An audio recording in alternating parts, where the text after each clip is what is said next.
The Mueller report. When and will it be released to the public? All eyes locked on Attorney General William Barr, now poring over the report. The principal conclusions expected to hit Congress soon. President Trump at Mar-a-Lago. Sources say he's telling guests he's, quote, glad it's over. Democrats, Republicans, and presidential candidates all weighing in. Also breaking tonight, crippled at sea. The cruise ship issuing a mayday call in rough waters. Helicopters called in to help. Passengers and furniture tossed around. Nearly 1,300 passengers and crew being evacuated. Robert Kraft's apology. The billionaire owner of the New England Patriots breaking his silence for the first time since being charged in a prostitution sting. The deadly blast overseas, dozens killed. A chemical plant exploding in flames. Plus, the ongoing humanitarian crisis. The death toll rising after that devastating cyclone. Our crew with rescuers on a dire relief mission. And machete mayhem. The alleged gas station robber armed with a machete. The clerk fighting him off with a machete of his own. From ABC News, this is ABC World News Tonight. And good evening. Thanks for joining us on this busy Saturday. I'm Tom Yamas. And we begin tonight with the seismic shift in the Russia investigation. The Mueller report now in the hands of the new Attorney General, William Barr. How much, if anything, will America get to see? The AG reading the report at the Justice Department today, 24 hours after receiving it. His first summary could be made public as early as tomorrow.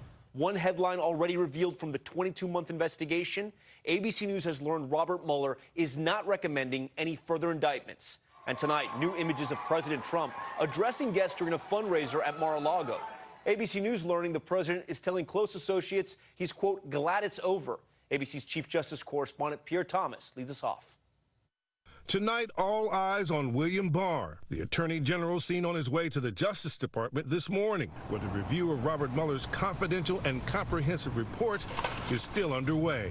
Barr could reveal the report's key findings as early as tomorrow. The Russia investigation spanning 22 months led to 37 indictments, including some of President Trump's closest advisors and associates. While he awaits the content of the report, sources say the president, seen waving to supporters in Florida today, is in a great mood, telling those gathered at his Mar-a-Lago club he's glad it's over. It was an investigation he attacked at every turn. The entire thing has been a witch hunt. They won't find any collusion. It doesn't exist. There was no collusion. There was no obstruction. There was no nothing. But even he has called for the report's release. Let it come out. Let people see it. That's up to the Attorney General. The Attorney General says he wants transparency, and he will work with Mueller and Deputy Attorney General Rod Rosenstein, who oversaw the investigation, to determine what information from the report can be released to Congress and the public consistent with the law. Barr promised as much during his confirmation hearings. I am going to make as much information available as I can. Here's what we know tonight. The special counsel is recommending no further indictments, and the Attorney General maintains Mueller was not stopped from pursuing any targets. Barr's summary of conclusions are expected to address whether the Trump campaign colluded with the Russians and whether the president obstructed justice. And Pierre Thomas joins us now from Washington. Pierre, the Mueller investigation is done, but the scrutiny of the president and his associates is far from over. The special counsel's investigation had a very limited scope, but we know that congressional investigations are now underway, and there are criminal investigations as well. That's right, Tom. There are a number of other investigations underway, as you said, at the state and federal level, including in New York Southern District, which is looking into possible campaign finance violations and the inauguration. The Attorney General will oversee those federal cases as well, Tom. Pierre Thomas for us tonight. Pierre, thank you. And new responses from Congress over the Mueller report. Democrats and Republicans overwhelmingly demanding the full release of the report. House Speaker Nancy Pelosi insisting any congressional briefings be unclassified. Democrats vowing action if anything is held back. ABC's Mary Bruce is on the Hill. Tonight, Robert Mueller's work may be over, but the fight on Capitol Hill is just getting started. The American people have a right to the truth. The watchword is transparency. Democrats are demanding the special counsel's full report, and they're prepared to use their subpoena power to get it. We will certainly subpoena the parts of the report, and we will reserve the right to call Mueller or or to testify before the committee or to subpoena him. With all options on the table, Robert Mueller and the Attorney General could be made to testify. The Attorney General committed to making as much of it public as was consistent with law or policy. If he's true to that, it means the entire thing, and we're going to insist upon it. After nearly 2 years and 25 million taxpayer dollars, members on both sides of the aisle say the public deserves to see the results. The top Republican on the House Judiciary Committee, Doug Collins, tweeting that the report should be released without delay and to the maximum extent permitted by law. What comes next? Now an issue on the campaign trail, too. That report needs to be made public. Yes.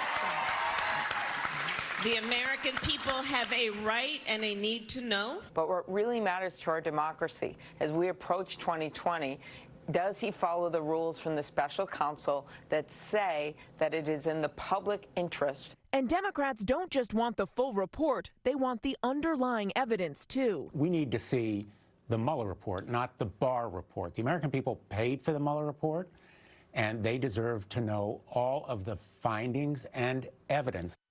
And Mary joins us now from Capitol Hill. Mary, the Democrats have already made their first move, sending notice to the Trump administration about the records on the Mueller probe. Yeah, Tom, House Democrats here are wasting no time requesting that the White House counsel, the FBI, and the Justice Department preserve all documents and records related to the Mueller report. Information that Democrats are hoping to get their hands on soon. Tom.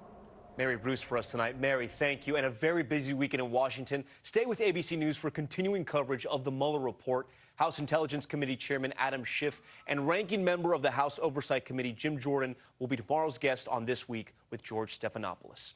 Tonight's other breaking story, the cruise ship crippled at sea. The images coming in. The Viking Sky, look at this, issuing a mayday call. The ship's engine failing, passengers tossed around by rough waves along with that furniture there. Helicopters braving high winds to airlift passengers and crew to safety. Here's ABC's Jennifer Eccleston. Dramatic rescue efforts off the coast of Norway after a cruise ship with 1,300 people on board issues a mayday emergency during rough seas. Watch as helicopters hover just feet above the towering vessel, the Viking Sky. These powerful waves rocking the ship as the helicopters hoist passengers waiting on its deck one by one. Seawater rushing beneath those waiting to get off, and inside, furniture sliding from side to side. This passenger struggling to hang on as bits of the ceiling come crashing down. With just 4 helicopters, rescue teams are warning it's a slow and delicate process. We went up on a helicopter with a sling, the 2 of us together, and it was quite scary. So far, dozens evacuated and at least 10 injured. The 2-year-old cruise liner on a Northern Lights tour issued an SOS after suffering engine failure at 2 p.m. local time. Winds over 40 miles per hour pummeling the ship, pushing it dangerously close to the shore just over a mile away. Tonight, those rescue operations continue, and right now the ship is anchored and stable with one of its engines back online. Tom? Amazing how that ship was tossed around. Jennifer Eccleston with those incredible images. And we move on now to the growing concerns about possible toxic air and water in Deer Park, Texas. The massive fire at a chemical plant burning on and off for nearly a week. The fire flaring up again on Friday, and a major shipping channel temporarily closed off as a precaution. The company now facing a lawsuit over the air quality. ABC's Alex Perez is on the scene. Just outside Houston tonight, response teams on alert, monitoring this charred chemical plant that's wreaked havoc here for nearly a week. This situation has been a never-ending reoccurring of attempting to do something and it just not working out the way it's been planned. Friday, a third flare-up, once again sending black clouds into the sky. The ditch that all of the chemicals and the foam that was released in the past 24 hours, that is where the second plume of smoke appears to be coming from. But the potentially cancer-causing toxin benzene leaked in the air during the containment effort. No levels of immediate health concern. Those who live nearby on edge. It's kind of a little bit frightening just because you don't know what's going in the air, even though they say it's not harmful. Because of toxic chemicals seeping into waterways, the Coast Guard temporarily shutting down the busy Houston Ship Channel. Texas Attorney General filing a lawsuit against ITC, the company that owns the plant, for violating the state's Clean Air Act. And Tom, the impact to the community here is now growing. 8 public parks in the area have now been shut down. Crews now working around the clock to contain and remove all risk. Tom? Alex Perez, who's been on this story from the get-go. Alex, thank you. Now to the flood emergency in the Midwest tonight and more rain hitting the region this weekend. The Missouri and Mississippi rivers overflowing across several states. Water rising up to some rooftops there, cutting off buildings in St. Joseph, Missouri. Record flooding expected to last into next week. Let's get right to ABC senior meteorologist Rob Marciano. Rob, good evening. Good evening, Tom. With those rivers still high, we have more rain moving into the area right now. Not a lot, but there is a severe weather threat with this. And we have a watch box up on the radar. Take a look. That includes Oklahoma City tonight. That's until 10 o'clock this evening. That severe weather threat moves to the east and through Little Rock and parts of Arkansas tomorrow. And the rain shield does get into Chicago and stays mostly below the flood zone. But those rivers in many areas still have yet to crest, so the flood threat is high. A windy day across the Northeast today with the winds gusting over 40 miles an hour in Philadelphia and Boston. The winds settle and shift tomorrow for more seasonable temperatures in the afternoon. Tom? All right, Rob, thank you. We head overseas tonight to the U.S.-backed forces declaring victory over ISIS in Syria. The last remaining ISIS-held village liberated. The final battle in Baghouz ending the Islamic State's so-called caliphate. Syrian forces raising a yellow flag, you see it right there, signaling the defeat of ISIS in the region. They will remain alert for possible ISIS sleeper cells, though. The Pentagon congratulating coalition forces. And back here at home, some new protests erupting over a deadly police shooting in Pittsburgh.